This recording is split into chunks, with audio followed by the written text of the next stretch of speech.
Have you ever wondered why you remain trapped in a relationship that hurts you? You know you are unhappy, that this relationship drains your energy, that the other person will never change. And yet you stay. You have tried to leave. You have promised that this time would be different, but something always pulls you back. Why? What makes even the suffering not enough to make you leave? The answer is not in the other person. It's not because they manipulated you so well that you lost the ability to make decisions. It's not because you love them so much that you can't leave. It's not because things were good once and might be good again. The truth is that the problem lies in what this relationship has awakened in you, in what it has reinforced, in what it has activated. Toxic relationships are not just about fights, lies, and manipulation. They are about unconscious patterns, about old wounds that never heal, about the fear of being alone, about the need for validation, about the vicious cycle of confusion and hope. You are not trapped by the person. You are trapped by what this relationship makes you feel. And that's exactly why ending it is not enough. You might even manage to distance yourself physically, but something inside you keeps coming back, reminding you of the good moments, justifying the bad ones, wondering if you should try one more time. Because the problem has never been just the relationship. The problem is the psychological bond that was created. A bond so powerful that it alters your perception, making you accept things you once swore you would never tolerate. But enough is enough. This video is not meant to make you feel guilty. It's not to say that you are weak or lack willpower. On the contrary, this video is to help you understand what is really happening, to give you clarity. Because when you understand, you regain control. And it is only with control that you can truly leave. So pay attention. If any part of you feels trapped, unable to leave even though you know you should, this video is for you. In the end, you will understand exactly why this cycle repeats itself. And more importantly, you will know how to break it. Let's get started. Why do some people seem to repeatedly fall into toxic relationships while others manage to walk away without looking back? The answer lies in how we learn to love. Love is not something that simply happens. It is shaped, built, conditioned. And to understand why you feel so attached to someone who hurts you, we need to talk about something essential: attachment. From the moment we are born, we seek connection. In our early years of life, our brains are programmed to associate safety and well-being with how we receive affection. If we grow up in an environment where love and care are always available in a healthy way, we learn that relationships are safe and trustworthy. But if affection comes mixed with coldness, rejection, inconsistency, or even abuse, our minds learn something else. That love is unstable, unpredictable, something we have to fight to deserve. And there lies the problem. If you grew up in an environment where love and pain went hand in hand, your mind internalized this dynamic. This means that when you meet someone who treats you well all the time, it may seem boring, artificial, even false. But when you encounter someone who gives you affection in controlled doses, who one day makes you feel loved and the next ignores you, your brain recognizes this pattern. It associates this cycle of uncertainty with what it learned to call love. This is the danger of the emotional trap. You are not just in love with the person. You are attached to what they represent for you. They awaken something old within you, a familiar feeling, an unconscious desire to prove that this time you will be enough, that this time love will win, that this time rejection will turn into acceptance. And this leads us to one of the biggest reasons why it is so difficult to leave a toxic relationship: the fear of loss. When your attachment has been built on uncertainty, the idea of losing that person becomes unbearable. Not because you can't live without them, but because you feel you need to resolve this story, that you need to prove you can make it work, that you need in some way to convince this person to give you what you have always wanted. But here's the truth. You don't need to prove anything to anyone. This relationship is not a test of your ability to be loved. The problem is not with you, and the solution is not with the other person either. The first step to getting out of this trap is to see what is happening. And this brings us to the next point. If emotional attachment creates this trap, what exactly keeps you stuck in it? There is a psychological mechanism that acts like an addiction and makes the suffering within this relationship seem, in some way, rewarding. This mechanism is called intermittent reinforcement, and understanding how it works may be the key to breaking this cycle. If this content is making sense to you, click the subscribe button and subscribe to the channel. Thank you for your support. Have you ever noticed that no matter how painful this relationship is, there are moments when everything seems perfect? Those rare instances when the other person is exactly who you wanted them to be, when it feels like everything is finally going to change. You cling to those moments, reliving every detail, convincing yourself that this is the true essence of the relationship and that the rest are just obstacles that can be overcome. But this is not love. This is addiction. And what keeps this addiction alive is a powerful psychological phenomenon called intermittent reinforcement. The concept comes from B.F. Skinner's studies on behavior and conditioning. In experiments with animals, Skinner discovered that the most effective way to keep someone hooked on a habit was to reward them unpredictably. Instead of giving food every time a rat pressed a lever, scientists began to give food only occasionally, without a defined pattern. The result? The rats became obsessed.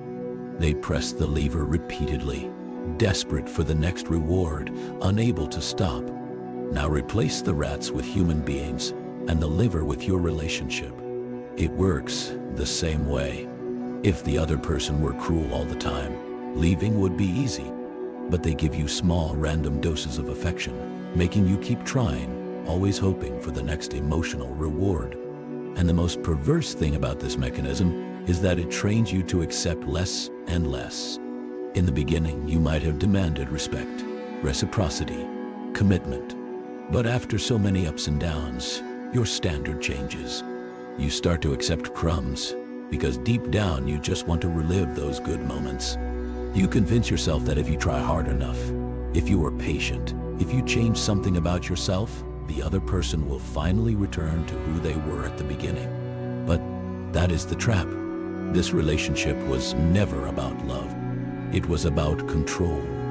The toxic person, consciously or unconsciously, understood that keeping you trapped doesn't require constant affection, but rather the right dosage of warmth and coldness, enough to keep you trying. And that's why leaving hurts so much, because it's not just the end of the relationship, it's the end of hope, the end of the possibility that everything will change one day. And accepting that is painful, but necessary, because as long as you keep playing this game, your identity will dissolve. You will lose sight of what you deserve. You will start to doubt yourself. You will be slowly conditioned to accept less, to expect less, to be less. And the worst part is that often the other person still makes you believe that the fault is yours, that you are exaggerating, that none of this is really happening. And if you have ever found yourself questioning your own sanity, feeling that maybe it's all in your head, then you need to understand the next concept. Gaslighting, projection, and emotional manipulation, the psychological weapons that destroy your perception of reality. If you've ever found yourself asking, am I exaggerating? Am I the problem? Maybe I'm going crazy. Then you've already felt the effects of psychological manipulation. And among all forms of manipulation, few are as devastating as gaslighting.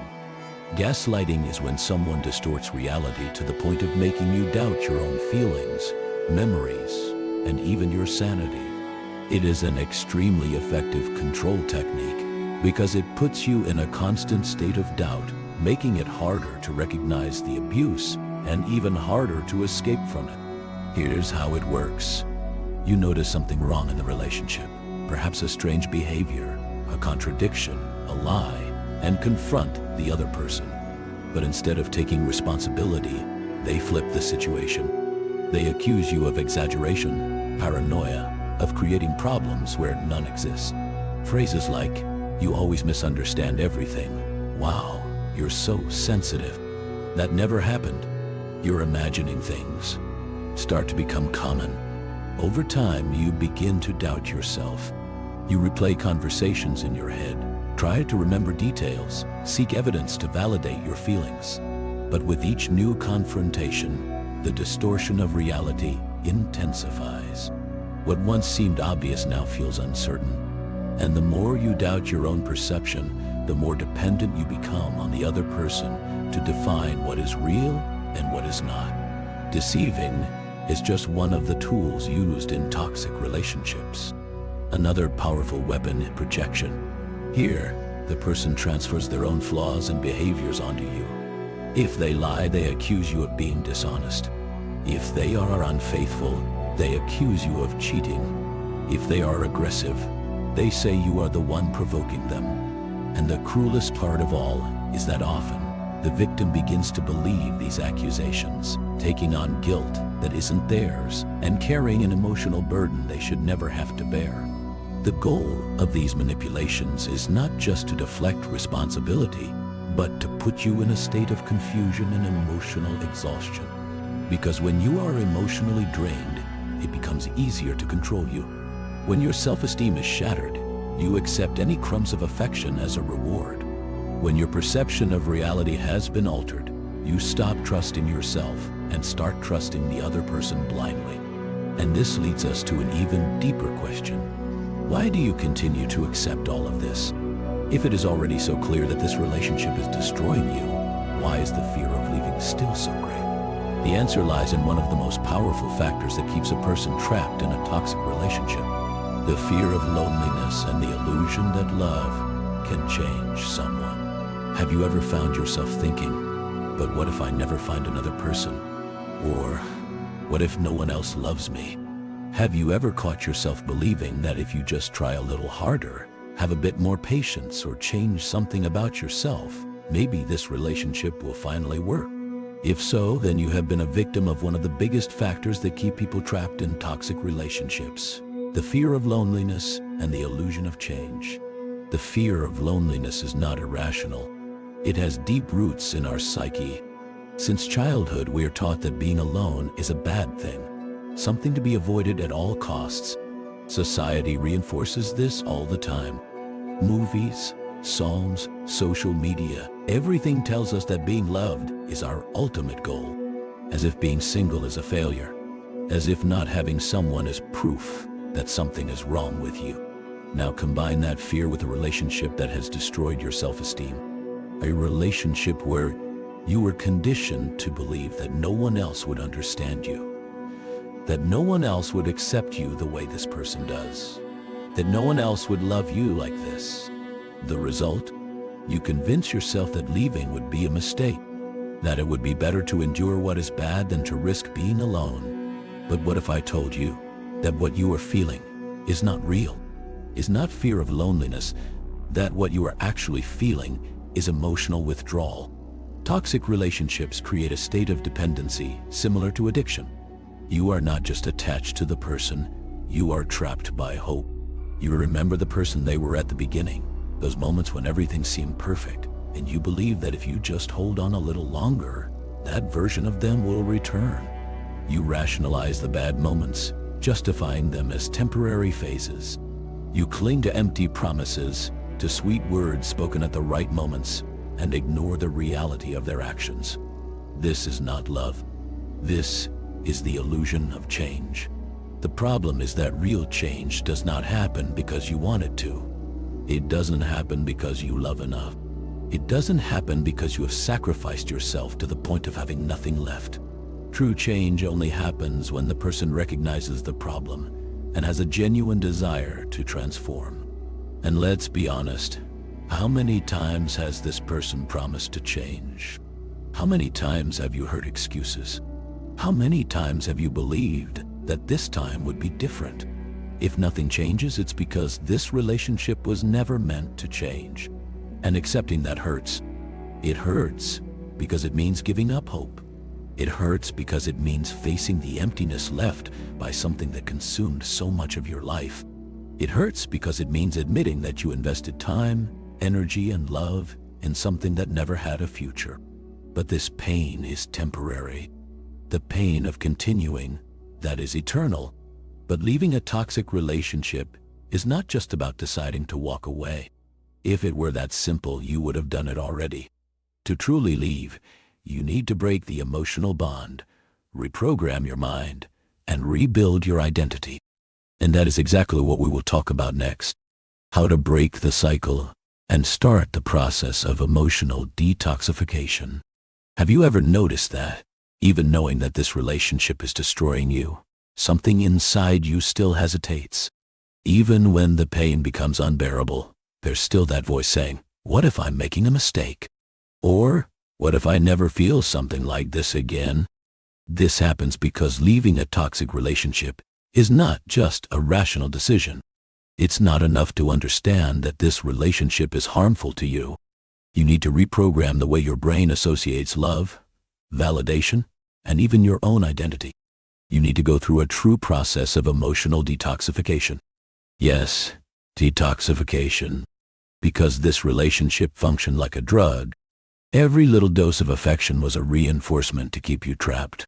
Every moment of hope was an addictive stimulus. And now, just like an addiction, you need to cut this cycle definitively to regain your freedom. But how to do that? How to finally break this bond that seems unbreakable? If you want to truly heal, you cannot maintain contact. And that means no messages, no calls, no "let's stay friends." Any contact you have with this person reactivates the emotional conditioning and pulls you back into the spiral of confusion. You might think, but what if he or she changes? What if he realizes what he lost? But here's the truth. If this person were capable of changing, they would have already done it. If they truly valued you, they wouldn't have brought you to this point. What they feel is not regret. It's fear of losing control over you. And maybe you think, but I just want closure. You don't need that. You already know everything you need to know.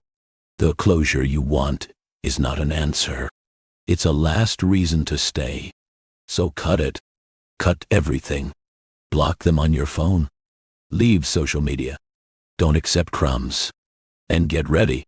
Because when you finally do this, the emotional withdrawal will hit hard. Step 2. Endure the withdrawal without relapses.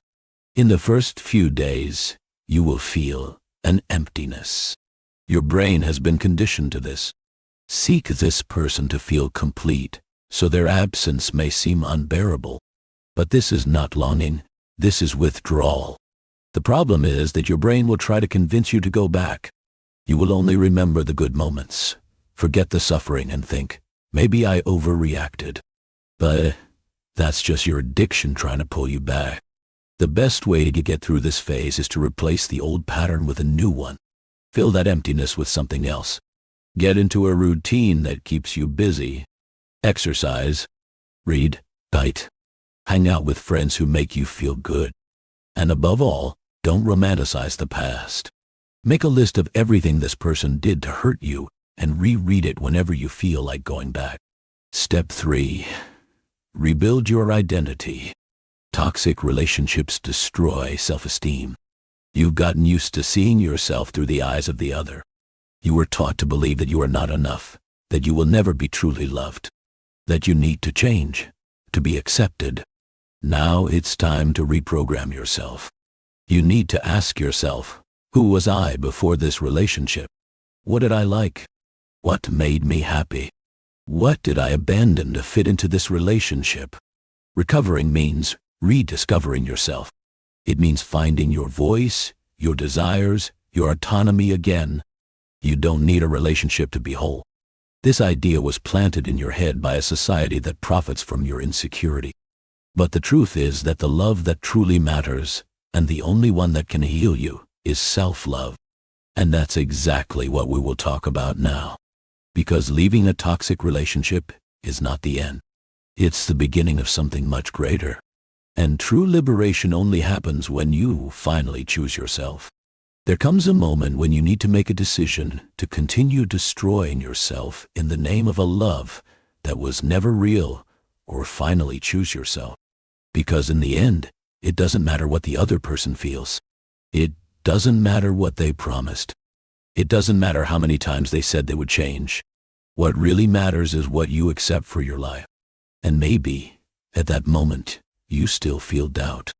Maybe that voice inside you is still saying, but what if it's different? What if I'm exaggerating? What if I never find someone else? That voice is not yours. That voice was implanted over time, reinforced by every crumb of affection you were made to accept, by every cycle of manipulation that destroyed your self-confidence, by every time you put your own well-being second to please someone who never truly cared about you. But now you know. Now you see. Now you have a choice. And I need to be direct with you. No one is going to save you. No answer will come out of nowhere. No divine revelation will free you from this cycle. Either you make this decision, or you keep repeating this pattern until there is nothing left of you. Because that is the fate of those who remain in a toxic relationship, an emotional exhaustion so great that you completely lose yourself. You stop knowing who you are, what you like, what you want. You reduce yourself to a secondary role in someone else's life. And when you realize this, it may be too late. So stop. Choose to leave. Choose to break the cycle. Choose to rebuild yourself. And don't think that this means it will be easy. On the contrary, the first days will be the hardest. You will miss them. You will want to go back. You will question if you did the right thing. But over time, something incredible will happen. The fog will start to lift. Your mind will become clearer. You will realize that that love was never love. You will remember who you were before this relationship. And then one day, without warning, you will wake up and realize that you are finally free. But to get there, you need to take the first step. You need to make this choice now. No. What affected you the most in this video? What part made you see something that perhaps wasn't so clear before? Leave it in the comments because your experience can help others who are going through exactly what you went through. And more importantly, keep watching. The next video is essential for your process. If you made it this far, you need to see it. Trust me, you can't stop now.